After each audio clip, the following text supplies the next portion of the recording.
ఐఆర్జిసి అంటే Islamic revolutionary gourd corps ఎవరైతే ఉన్నారో వాళ్ళకి సంబంధించినటువంటి అండర్ గ్రౌండ్ హెడ్ క్వార్టర్సా లేకపోతే ముఖ్యమైనటువంటి ప్రదేశాలని ఇప్పుడు అమెరికా ఐడెంటిఫై చేయగలిగింది.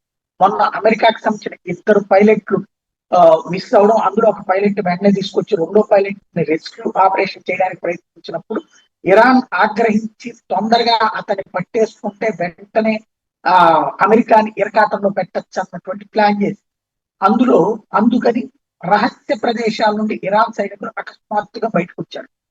శాటిలైట్ లో ఎప్పటికప్పుడు అబ్జర్వ్ చేస్తున్నటువంటి అమెరికా ఆ ప్లేసెస్ లో రహస్యంగా ఆ ప్రాంతంలో బయటకు వచ్చినటువంటి ప్రాంతాన్ని మరింతగా నిఘా వెరిఫై చేసింది.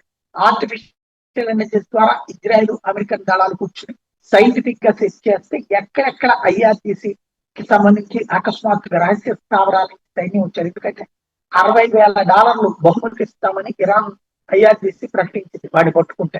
ఈ లోపు అతన్ని రెస్క్యూ చేసుకుని అమెరికా వాళ్ళు తీసుకెళ్లిపోయారు. కానీ ఆ కారణంగా $60,000 వస్తే ఆవేశంతో బయటకు వచ్చినటువంటి సైనికులు తమ రహస్య స్థావరాలు బయట పెట్టుకున్నట్టయితే ఇప్పుడు వాటి మీద బీటు బాంబర్లతో నిన్నటికి విరుచుకుపడుతున్నది. 50కి పైగా దాడులు చేసినటువంటిది అమెరికా ఇజ్రాయెల్ కలిసి. మొదట బీటు బాంబర్లతో అమెరికా విరుచుకుపడుతుంది, ఆ పైన అక్కడ బొక్కబడ్డాక ఆ లోపల ఉన్నటువంటి ప్లేసెస్ నే ఇజ్రాయెల్ దాడి చేస్తుంది.